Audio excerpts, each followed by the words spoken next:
This is Ag Matters PM from the Iowa Agribusiness Radio Network, brought to you by the Iowa Soybean Association. Your daily recap of the information that affects Iowa's farmers, producers, and consumers, right here in the heart of the heartland. With reports from our award-winning broadcast team of Dustin Hoffman, Riley Smith, and Mark Magnuson. Now, from the IARN studios in Des Moines, here's Mark Magnuson. Hello and welcome into Ag Matters PM on the Iowa Agribusiness Radio Network. I'm Mark Magnuson. Today is Tuesday, May 16th, 2023, and we're so glad you could join us for today's show.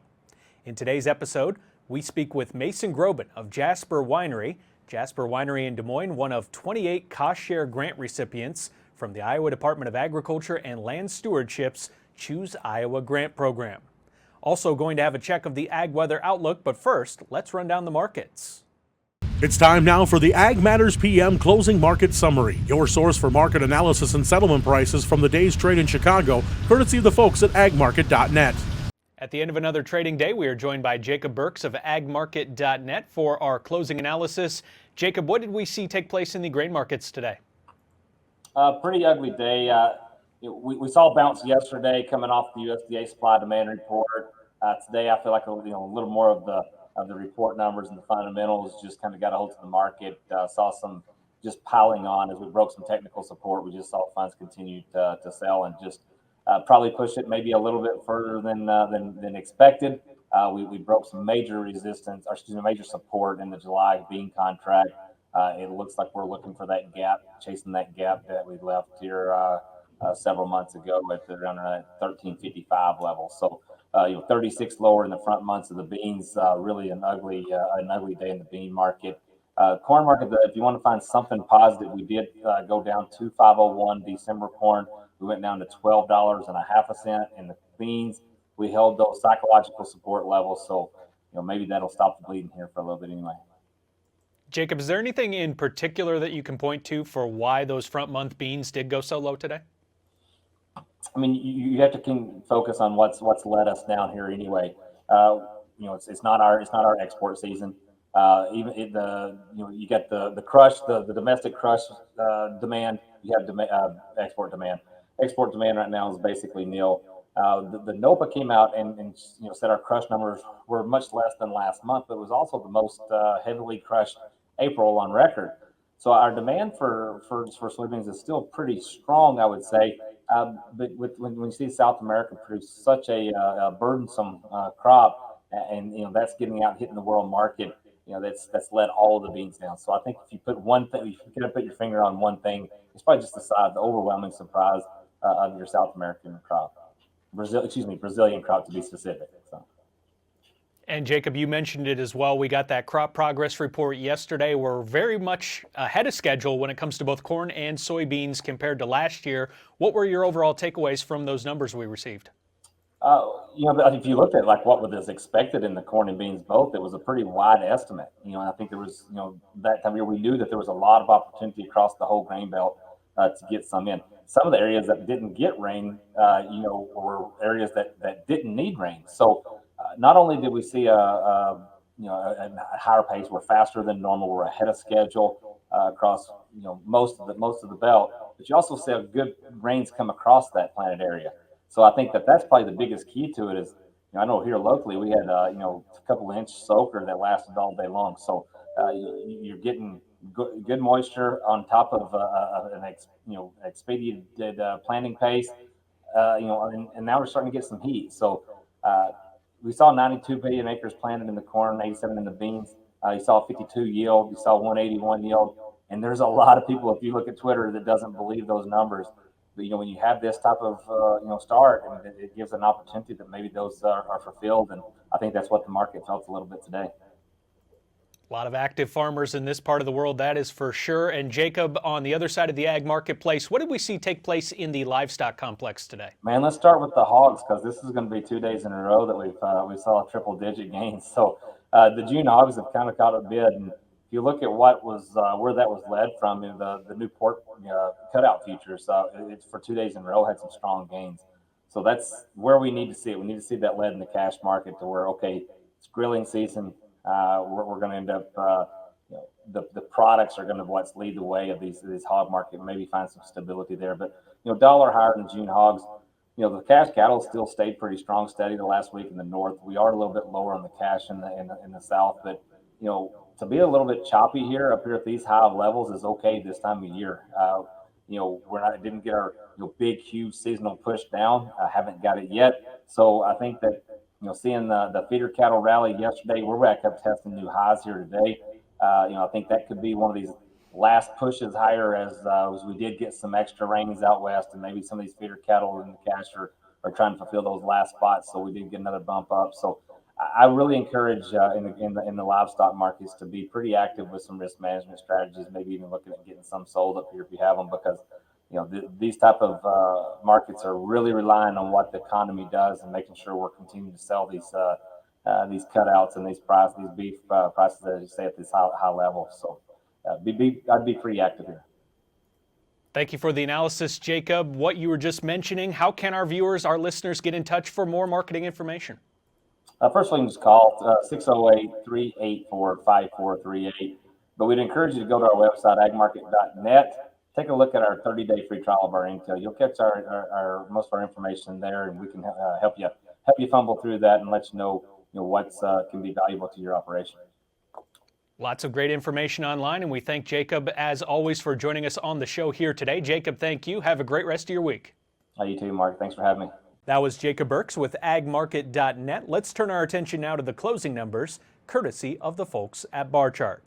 July corn down 11 1/4 at 581 1/4. New crop December corn down 9 3/4 at 505 1/4. July soybeans down 36 3/4 at 1364 even. New crop November soybeans down 24 1/4 at 1207 even. August soybean meal down $3.70 at 419.60. August soybean oil down $2.13 at 47.47. Chicago wheat down 11 3/4 at 660 1/4. Minneapolis wheat up 5 1/2 at 880 1/2. Kansas hard red wheat down 1 even at 884 1/2. September oats up 3/4 cent at 348 even. On the Merc, June live cattle down 45 cents at 163.87. August feeder cattle up 42 cents at 231.47. June lean hogs up $1.05 at 87.20. June pork cutout up 55 cents at 90.70. And that's been a check of the Ag Market Recap here on Ag Matters PM. We're going to go ahead now and take a quick break to hear from our sponsor, the Iowa Soybean Association, and the Soy Checkoff. When we come back, I will be joined by Mason Groben of Jasper Winery. This is AMPM. Iowa Soybean Association is driven to deliver for Iowa's 40,000 soybean farmers. We're proud to provide objective agronomic research, a helping hand with soil and water stewardship, and timely industry news powered by the Soybean Checkoff. Learn more at iasoybeans.com. Welcome back to Ag Matters PM from the Iowa Agribusiness Radio Network. I'm Mark Magnuson. Today I'm joined by Mason Groben of Jasper Winery. Jasper Winery in Des Moines is one of 28 cost share grant recipients from the Iowa Department of Agriculture and Land Stewardship's Choose Iowa Grant Program. Mark Magnuson with the Iowa Agribusiness Radio Network, and I'm here today with Mason Groben. We are at Jasper Winery here in Des Moines. And Mason, here today, you were one of the groups that was a recipient of a grant from the IDALS department here in Iowa, and it was a Choose Iowa grant. And could you explain how this came about and what this grant leads to? So this is a grant that is put out by the Iowa Department of Agriculture, and they're kind of trying to support local kind of upstart agriculture businesses and industries. The grant was up to $25,000, and for us it was to help with the start of our hard cider production using Iowa apples. There are also, I think, 28 total grants for people growing flowers and creameries and all sorts of kind of cool value-added agricultural products. And that was kind of the cool part for me today is, when we think of Iowa agriculture, of course we think hogs, beef cattle, row crops, but there's so much more to it as well. Do you think that was kind of on display today? Yeah, it definitely was.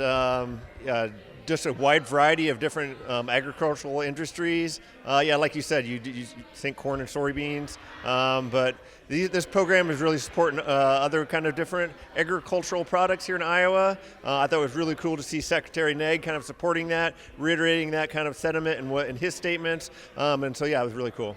So right now on site, do you have any equipment to make cider, or is this all going to be going into that? We do have some equipment to make cider. We can use some of our wine equipment to make cider. We don't have the equipment to actually make cider with Iowa apples. We're just currently bringing in some juice from out of state. So what this grant will allow us to do is purchase apples grown within Iowa, crush those apples, turn them into juice, and make hard cider.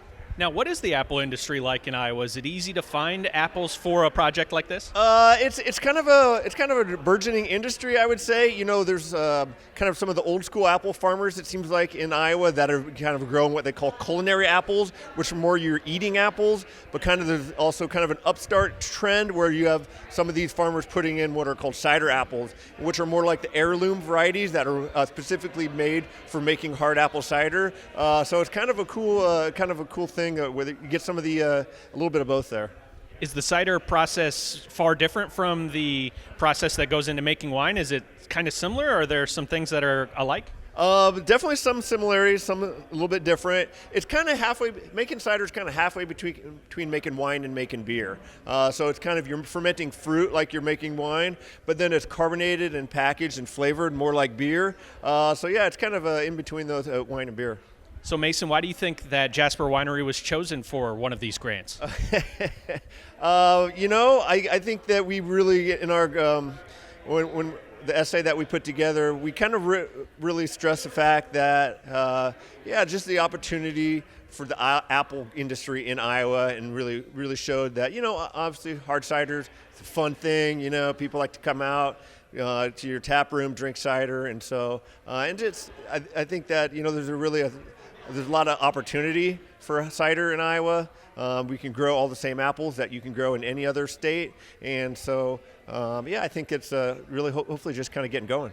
And Mason, we are here at Jasper Winery today. For anyone who hasn't been, where are you guys located here in Des Moines? We're located at 2400 George Flagg Parkway, just a couple blocks west of Grays Lake, just right near downtown.